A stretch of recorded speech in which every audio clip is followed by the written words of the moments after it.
राधे राधे दोस्तों, आज है दिनांक 23 दिसंबर और दिन है मंगलवार और आज है पौष मास के शुक्ल पक्ष की तृतीया तिथि और चतुर्थी तिथि। तृतीया तिथि आज दोपहर 12:12 तक रहेगी। इसके बाद में चतुर्थी तिथि प्रारंभ हो जाएगी और ब्रह्म मुहूर्त सुबह 5:32 से 6:20 तक रहेगा। सूर्योदय होगा सुबह 7:08 पर, सूर्यास्त होगा शाम 5:43 पर। आज श्रवण नक्षत्र पूरा दिन रहने वाला है और आज रात 12 बजे के बाद से पाताल लोक की भद्रा भी लगेगी। आज आप सुनेंगे पौष मास महात्म्य में आगे की कथा। उससे पहले हम सुनेंगे सीता माता की नितनेम की कहानी। करती थी और प्रभु श्री राम सुना करते थे। एक दिन श्री राम भगवान को किसी कारण बस बाहर जाना पड़ा तो सीता माता कहने लगी कि भगवान, मेरा तो 12 वर्ष का नितनेम है, अब आप बाहर जाएंगे तो मैं अपनी कहानी किसे सुनाऊंगी। तब श्री राम ने कहा, सीते आप कुएं की पाल पर जाकर बैठ जाना, वहां पर जो भी औरतें आए पानी भरने के लिए उन्हें अपनी कहानी सुना दिया करना। सीता माता कुएं की पाल पर जाकर बैठ गई। तभी वहां पर एक स्त्री आई। उसने रेशम की जरी की साड़ी पहन रखी थी और सोने का घड़ा ले रखा था। सीता माता उसे देखकर कहने लगी, बहन मेरा 12 वर्ष का नितनेम सुन लो। पर वह स्त्री बोली कि मैं तुम्हारा नितनेम सुन लूंगी तो मुझे तो घर जाने में देर हो जाएगी और मेरी सास मुझसे झगड़ा करेगी। इसलिए उसने कहानी नहीं सुनी और अपने घर चली गई। लेकिन उसके घर जाते ही उसकी रेशम जरी की साड़ी फट गई और सोने का घड़ा मिट्टी के घड़े में बदल गया। सासू ने देखा तो पूछा, अरे बहू, ये किसका दोष अपने सर लेकर आ गई है। तब बहू बोली, माँ जी, कुएं की पाल पर एक औरत बैठी थी, उसने मुझसे कहा कि मेरी कहानी सुन लो, लेकिन मैंने नहीं सुनी। शायद यह उसी का फल मुझे मिला है। बहू की बात सुनकर अगले दिन वही साड़ी और वही घड़ा लेकर सास कुएं की पाल पर गई। सास को वहीं पर सीता माता बैठी हुई मिली तो सीता माता ने कहा, बहन मेरी कहानी सुन लीजिए। सासू बोली, एक बार छोड़ो, मैं तो 4 बार सुन लूंगी। तब सीता माता बोली, राम आए, लक्ष्मण आए, देश के पुजारी आए, नित नेम का नेम लाए। आओ राम, बैठो राम, तपी रसोई जिमो राम, माखन मिश्री खाओ राम, दूध बतासा पियो राम, सूत के पलका मोठो राम, शाल दुसाला पोठो राम, साल दुसाला ओढ़ो राम। जब भी बोलूं राम का नाम, राम संवारे सबके काम, सबके घर भंडार भरेंगे, सबका बेड़ा पार करेंगे। श्री राम जय राम, जय जय राम। स्त्री कहने लगी कि कहानी तो बहुत अच्छी लगी। फिर कहानी सुनकर सासू अपने घर चली गई और उसकी साड़ी फिर से रेशम जरी की बन गई और मिट्टी का घड़ा भी फिर वापस सोने के घड़े में बदल गया। बहू ने देखा तो कहने लगी, सासू माँ, आपने यह सब कैसे किया। सासू बोली, बहू तू दोष लगा कर आई थी और मैं दोष उतार कर आई हूँ। बहू ने कहा कि माँ, वो औरत कुएं पर जो बैठी थी वो कौन थी। सासू ने बताया, अरे वो तो सीता मैया थी, वो पुराने से नया कर देती हैं, खाली घर में भंडार भर देती हैं, वह लक्ष्मी जी का वास घर में कर देती हैं और मनुष्य की जो भी इच्छा हो उसे पूर्ण कर देती हैं। बहू बोली, माँ जी अगर ऐसी बात है तो मुझे भी ये कहानी सुना दो। सास बोली, ठीक है, तुम भी सुनो। फिर सास ने कहानी शुरू की। राम आए, लक्ष्मण आए, देश के पुजारी आए, नित नेम का नेम लाए। आओ राम, बैठो राम, तपी रसोई जिमो राम, माखन मिश्री खाओ राम, दूध बतासा पियो राम, सूत के पलका मोठो राम, शाल दुसाला पोठो राम, साल दुसाला ओढ़ो राम। जब भी बोलूं राम ही राम, राम संवारे सबके काम, खाली घर भंडार भरेंगे, सबका बेड़ा पार करेंगे। बोलो श्री राम जय जय राम। कहानी सुनकर बहू बोली, माँ जी कहानी तो बहुत अच्छी है। सासू ने कहा, तो फिर ठीक है, हम अब से इस कहानी को रोज किया करेंगे। अब सास बहू रोज सवेरे उठती, नहाती धोती और पूजा पाठ करने के बाद नित नेम की सीता माता की कहानी कहती। एक दिन की बात है, उनके यहाँ पड़ोस की एक औरत आई और बोली कि बहन जरा सी आँच तो दे देना। तो बहू बोली कि आँच तो अभी हमने जलाई ही नहीं। पड़ोसन बोली फिर तो तुम लोग सुबह 4 बजे से उठकर क्या कर रही हो? तो उन्होंने कहा कि हम तो सुबह सुबह उठकर पूजा पाठ करते हैं, फिर सीता माता की नित्य नेम की कहानी कहते हैं। पड़ोसन ने उनकी बात सुनकर फिर कहा, सीता माता की कहानी कहने से तुम्हें क्या मिला? तब वो दोनों बोली कि अरे सीता माता की कहानी कहने से घर में भंडार भर जाते हैं, सारे काम पूर्ण हो जाते हैं, मन की इच्छा भी पूरी होती है। पड़ोसन ने कहा, बहन अगर ऐसा है तो ये कहानी मुझे भी सुना दो। तब बहू बोली, ठीक है तुम भी सुन लो ये कहानी। राम आए लक्ष्मण आए, देश के पुजारी आए, नित नेम का नेम लाए। आओ राम बैठो राम, तपी रसोई जीमो राम, माखन मिश्री खाओ राम, दूध बतासा पियो राम, सूत के पलका मोठो राम, शाल दुसाला पोठो राम, शाल दुसाला ओढ़ो राम। जब भी बोलू राम ही राम, राम संवारे सबके काम, खाली घर भंडार भरेंगे, सबका बेड़ा पार करेंगे। श्री राम जय जय राम। पड़ोसन ने कहा, बहन कहानी सुनकर तो आनंद आ गया, कहानी तो बहुत अच्छी है। पड़ोसन भी नितनेम सीता माता की कहानी कहने लगी। कहानी कहने से सीता माता ने पड़ोसन के भी धन के भंडार भर दिए, दुख दूर कर दिए। देखते ही देखते अब तो पूरे मोहल्ले में नित नेम की कथा चल पड़ी और हर किसी की मनोकामना पूरी होने लगी। हे सीता माता, जैसे आप उन सभी के भंडार भरे, वैसे ही हमारे भी भरना। कहानी कहने वाले, सुनने वाले और हुंकार भरने वाले सबके भरना। सभी प्रेम से बोलिए सीता मैया की जय। और अब हम सुनेंगे आज का अध्याय। नर्मदा से लौटने पर महाराज जी के स्वभाव में बहुत फर्क आ गया था। वे पुणे में अपने कस्बे पेट के घर में ही रहते थे, लेकिन ख्याति से दूर रहने लगे। उन्होंने अपने मन को देह प्रारब्ध के हाथों में सौंप दिया और संतुष्ट रहकर परमात्मा के ध्यान में वे मग्न रहने लगे। गृहस्थ आश्रम में होने के कारण अतिथि सत्कार को बड़े प्रेम से निभाया जा रहा था और कुछ ही वर्षों में घर की सारी जमा पूंजी खत्म होती गई। तब हालात देखकर मित्र रिश्तेदार सब किनारा करने लगे। जो लोग उन्हें भाऊ साहब सराफा या भाऊ साहब सुगंधी कहते थे, वे अब उन्हें बोराया हुआ या फिर सिरफिरा कहने लगे। इतना ही नहीं, सब कुछ होने पर भी अगर कोई आकर कुछ उनसे मांगता तो वे उठा कर दे देते थे। तो कहना सीखा ही नहीं था उन्होंने, जैसे लगता था ना वो कहेंगे ही नहीं। चाहे वो वस्तु उनके पास आखिरी, वो धीरे धीरे कर्जा चढ़ता गया। महाराज सताने लगे तो उन्हें अपना मकान भी बेच देना पड़ा। वे किराए के मकान में आकर रहने लगे, वहां भी भयानक आकर तंग करने लगा। हर कोई याचक आता, कुछ न कुछ मांगता। जानकी बाई माँ साहब इनकी उदारता को रोकने की कोशिश करती, लेकिन सब कुछ बेकार।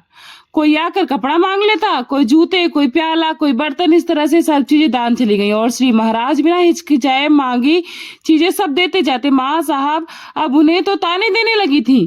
तब उन्होंने नया व्यवहार अपनाया। सुबह होते ही घर से निकल जाते थे, दोपहर में लौटकर नहा धोकर भोजन करते थे और फिर बाहर निकलकर रात में लौटते थे। शाम के समय वे सोमेश्वर मंदिर में जाकर बैठते थे। वहां बाहर से आए साधु सन्यासी डेरा डालते थे। श्री महाराज कोने में बैठकर देखते कि उनमें कोई खरा साधु मिल जाए। नर्मदा परिक्रमा से लौटने पर कोई 6 वर्षों तक इसी तरह परमात्मा चिंतन में डूब कर वे अपने आप को छिपाते फिरे।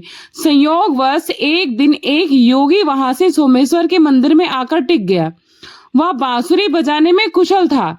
वह मगन होकर नाद ब्रह्मा में डूब जाता था तो सुनने वाला भी उसी तरह मंत्र मुग्ध हो जाता था। वह बांसुरी बजाते बाहर निकला तो बिना मांगे 5-6 रुपए तो इकट्ठे ही हो जाते थे। डेरे पर आने पर वह जरूरत के पैसे रखकर बाकी पैसा दान कर जाता था। एक दिन महाराज सोमेश्वर के मंदिर में आकर अपने कोने के स्थान पर बैठने लगे तो धनी के पास बैठे उस योगी ने पुकारा, वामन देवता, अपने को छिपाने से क्या लाभ, इधर आओ, इधर आओ। और उसने हाथ पकड़कर अपने धनी के पास उसे बिठा लिया। इसे देखकर दूसरे लोग चकित हो गए, क्योंकि वह साधु किसी को भी अपनी धनी के पास बैठने की आज्ञा नहीं देता था। उसने अपने शिष्य से चिलम बनाकर बड़े प्रेम से श्री महाराज के हाथों में थमा दिया। उन्होंने जोरदार दम लगाया तो शोला उठा और उसे देखकर देखने वाले दंग रह गए और जान गए कि यह तो कोई सिद्ध पुरुष ही है। एक लालची गोसाई कोने में बैठा था। वह श्री महाराज के पास गिड़गिड़ाने लगा कि कल से धोने के लिए लकड़ी नहीं है। उन्होंने कहा कि तुम्हारे तकदीर के अनुसार भगवान तुमको दिए, फिर भी तुम खुश नहीं हो। तुम्हारी किस्मत में होगा तो अभी के अभी लकड़ी मिल जाएगी, हम देने वाले कौन है भला। तो सब लोग इस बात को सुन रहे थे। बांसुरी वाले साधु ने भी इस बात को सुना। दोपहर में उसे लकड़ी के लिए पैसे दिए थे, फिर भी उसे संतोष नहीं हुआ था। इसे देखकर उसे भी बुरा लगा। श्री महाराज की बात सुनकर वह लालची गोसाई नाराज होकर बुदबुदाता हुआ अपनी जगह पर जाकर बैठ गया। वह 2-4 बैरागियों को लेकर श्री महाराज को ताना देते हुए भजन गाने लगा कि दया धर्म नहीं मन में। बांसुरी वाले साधु को गोसाई की हरकत अच्छी नहीं लगी। उसने रोक कर कहा कि किसी का भी दिल दुखाना बिल्कुल अच्छा नहीं है। अरे वह तो वामन देवता है, बड़ा सिद्ध है पाजी। दुनिया से उसने अपने को छिपा रखा है, उसे बदनसीब मत समझना। इतने में ही एक मारवाड़ी मंदिर में आया। उसने देखा कि गोसाई की धुनी के पास लकड़ी नहीं है, तो उसने आधा मन लकड़ी मंगवा कर उसे दे दी। तब तो वह शर्मिंदा ही हो गया। उन्हीं दिनों पुणे में ठोसर और वाकनीस नाम के आदमी थे। घर में खाते पीते थे, दिल बहलाने के लिए दिन भर शहरों में घूमा करते थे। दूसरों के नए आदमी का मजाक उड़ाना ही उनका काम और उनका शौक बन गया था। वो पूरा दिन बस यही करते थे। वे भी सोमेश्वर मंदिर में पहुंचे। बांसुरी वाले योगी को देखकर अब उनका ही मजाक उड़ाने लगे। बांसुरी वाले बाबा, आप तो कृष्ण मूर्ति हैं, देखो देखो रंग भी वैसा ही पाया है तुमने, तो बस नीचे 2 हाथों की कमी है। योगी बाबा ने मजाक की ओर ध्यान नहीं दिया। अच्छा, कन्हैया की लीला तो अगाध है, तुम लोग भला उसे क्या ही पहचानोगे। वो देखो वामन देवता बड़ा सिद्ध है, तुम्हारे गांव में है। तुम्हारे पास होकर भी तुम नहीं पहचान सके तो फिर भगवान कृष्ण को भला क्या ही पहचानोगे तुम। तब दोनों ने शर्मा कर श्री महाराज को नमस्कार करके उनका पता पूछ लिया। उन मजाकों को इसी का तो इंतजार था। दूसरे दिन महाराज के घर जा पहुंचे और फिर वे रोज वहां आने जाने लगे। अपने स्वभाव के अनुसार उन्होंने श्री महाराज का नाम सफेद साधु रखा था। वे दोनों उनको साथ लेकर घूमने जाते थे। अपनी आदत से मजबूर होने से रास्ते में जो भी मिलते थे उनका खूब मजाक उड़ाते थे। इसी बहाने श्री महाराज का लोगों से मेलजोल बढ़ने लगा। लोग उनसे प्रभावित होने लगे। कुछ लोगों का काम तो उनके दर्शन मात्र से ही बनने लगा था और कुछ लोग भक्ति से उनके पास आने लगे। धीरे धीरे श्री महाराज लोगों के संपर्क में आने लगे। अब कुछ भक्त लोग उनके घर सीधा पहुंचाने लगे। मार्तंड मामा के नाम से सज्जन अपने को योगी कहलवाते थे, गीता पर प्रवचन करते थे।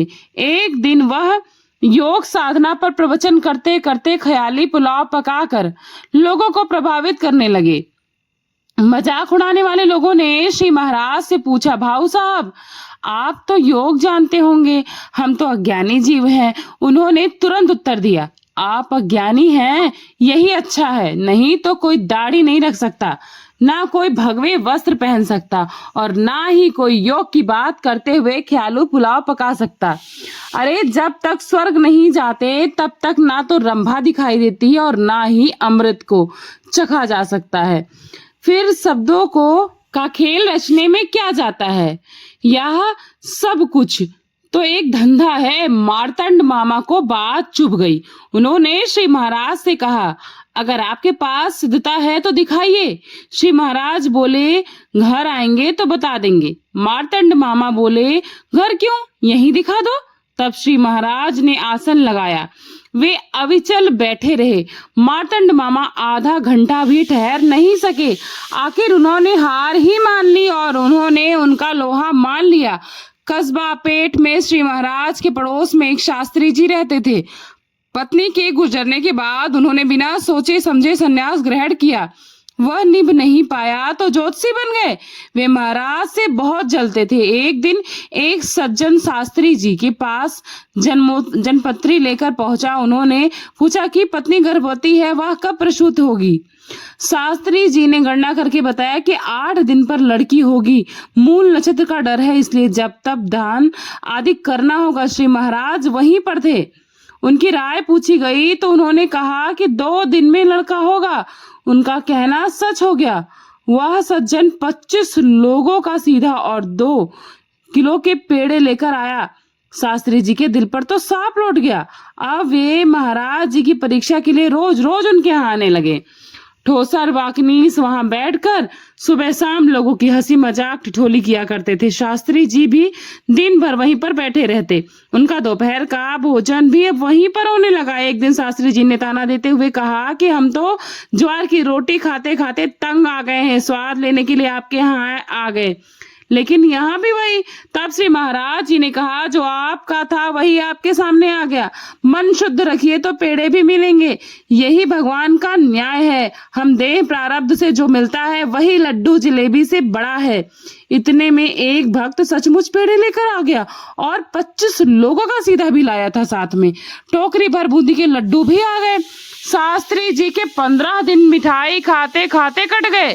शास्त्री जी शर्मिंदा हो गए, लेकिन आदत से मजबूर उन्होंने सोचा भाई साहब का पुणे में बस चलता है, श्री जरा बाहर जाकर तो देख लें। इसलिए उन्होंने श्री महाराज से काशी जाने का आग्रह किया। विमान गए।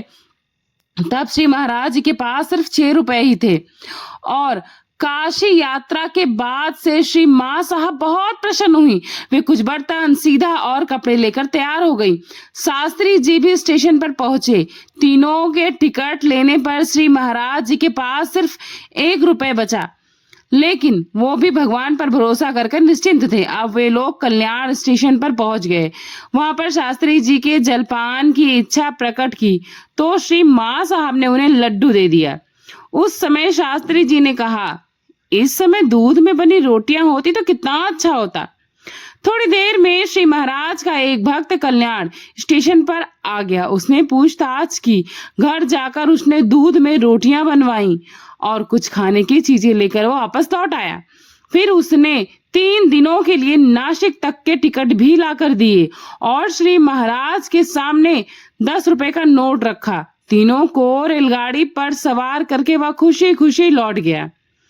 शास्त्री जी की आंखों से सब कुछ देखकर भी भेद समझ में उन्हें आ ही नहीं पा रहा था। अब वे तीनों नासिक पहुंचे। श्री महाराज अपने मुकाम पर ही पड़े रहते थे। बवासीर की बीमारी थी, इसलिए बाहर भी नहीं निकलते थे। खरीदारी का सारा काम श्री शास्त्री जी ही करते थे और वे बाजार से अच्छी अच्छी चीजें खरीद कर लाते थे ताकि पैसे जल्दी से जल्दी खर्च हो जाएं और श्री महाराज उनसे पैसे का इंतजाम करने को कहें। लेकिन उनकी यह इच्छा कभी पूरी ही नहीं होती थी। पैसा खत्म होने पर कोई न कोई राह निकल ही आता था। यद्यपि श्री महाराज बाहर नहीं निकलते थे, तब भी लोगों को भनक मिल गई कि नासिक में एक सिद्ध पुरुष यानी कि सिद्ध योगी आ गए हैं। मुंबई के एक प्रसिद्ध गुजराती व्यापारी ने जुआ खेला था। उसमें 500 का नुकसान होने का अंदेशा था।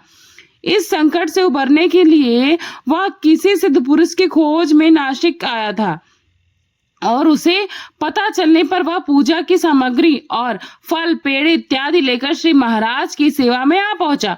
उसने अपनी मुसीबत बताई तो उन्होंने कहा कि भगवान की शरण में जाओ, भगवान प्रेम के भूखे हैं और वह भक्त वत्सल भी हैं, निभा लेंगे। लेकिन उसने कहा, महाराज जी आपके हाथों में ही सब कुछ, आप ही मुझ पर गरीब पर दया कर दीजिए।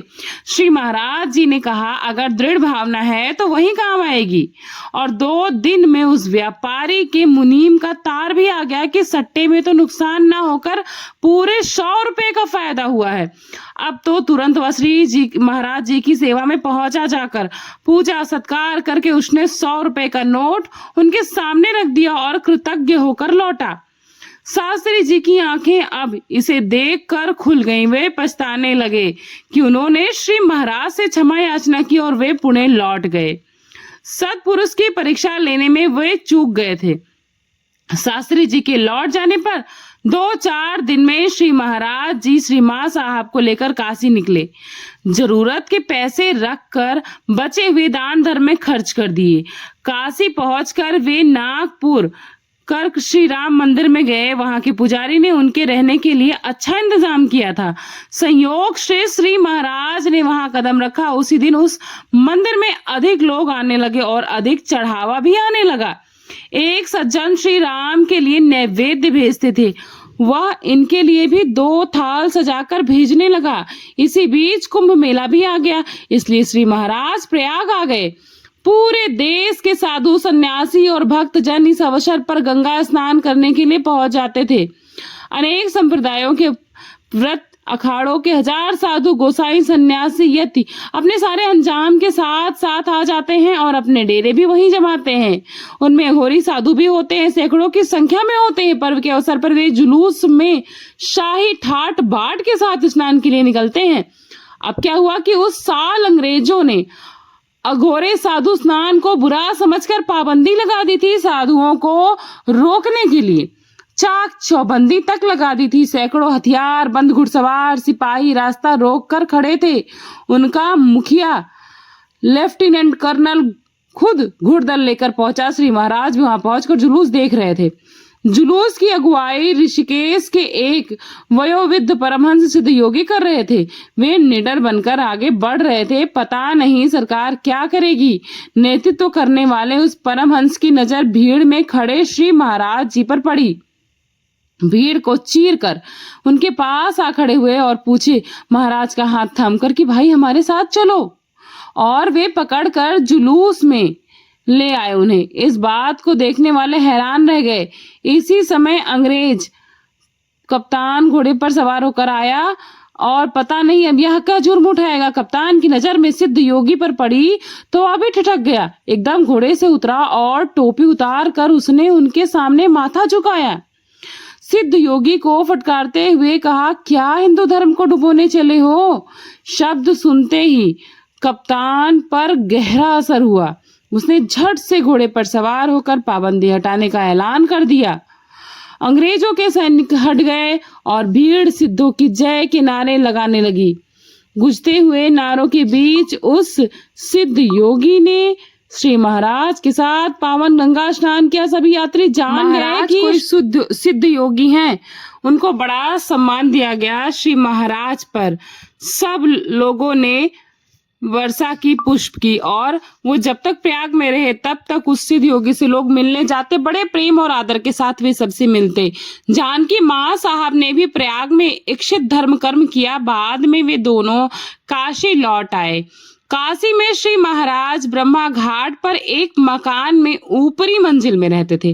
पांडुरंग भट्ट भड़क मगर नाम के एक 10 ग्रंथी विद्वान ब्राह्मण काशी आने पर उसी मकान में निचले तल्ले पर रहने लगे। काशी के शास्त्री पंडित ने उनका लोहा मानते थे, किंतु शास्त्री जी के मन में लोगों से यथासंभव दूर रहकर शिव जी की सेवा करने का मन होता था। सुबह स्नान करके 2 हाथों में गंगा जल की गगरियां उठाकर रुद्र पठन करते हुए विश्वेश्वर का अभिषेक करते थे। दोपहर तक बार बार गंगा जल लाकर अभिषेक का क्रम चलता ही रहता था। श्रावण मास आया तो उनकी पत्नी के मन में काशी विश्वेश्वर को शिवमूठ अर्पण करने का विचार हुआ।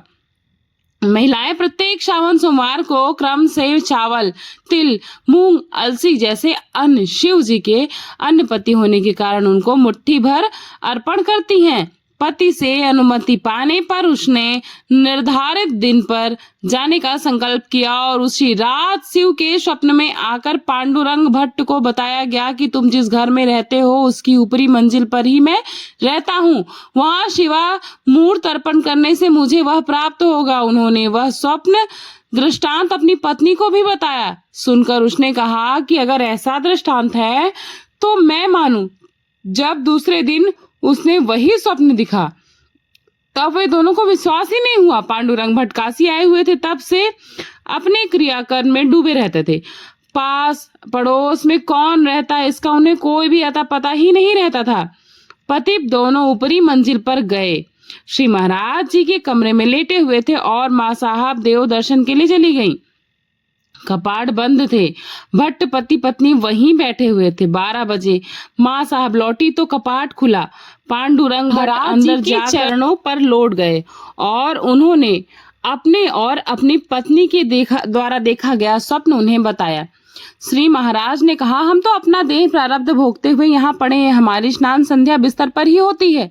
तुम्हारा जैसा भाव हो वैसा तुम कर लेना। भट्ट की पत्नी ने श्री महाराज के चरणों में शिवा मूठ अर्पण की। उन पति पत्नी ने जान लिया कि श्री महाराज स्वयं काशी विश्वेश्वर हैं और वे सब तरह से उनकी सेवा करने लगे। पांडुरंग भट्ट श्री महाराज के साथ वेदांत विषयक चर्चा करते थे। श्री महाराज ने उन्हें आत्मूप के दर्शन कराए। भट्ट को श्री काशी विश्वनाथ और श्री महाराज के चरणों में दृढ़ भाव भक्ति हो गई। 10 ग्रंथी ब्राह्मण होने के कारण लोग भट्ट को निमंत्रण देते थे। काशी के ब्राह्मण उनका मजाक उड़ाते थे कि पांडुरंग भट्ट एक बूढ़े पागल बाबा के फेर में पड़ गया है। ब्राह्मण लोग भट्ट से कहते थे कि उस पागल बूढ़े के फेर में मत पड़ो आप। वे लोग श्री महाराज और भट्ट का मजाक उड़ाया करते थे। तब भट्ट ने उनको बहुत फटकारा। फिर भी कुछ ब्राह्मण श्री महाराज का बड़प्पन जानते थे। एक धनी सज्जन पांडुरंग भट्ट जी का बड़ा आदर किया करते थे। उन्हें भट्ट जी के द्वारा श्री महाराज की महानता ज्ञात हुई।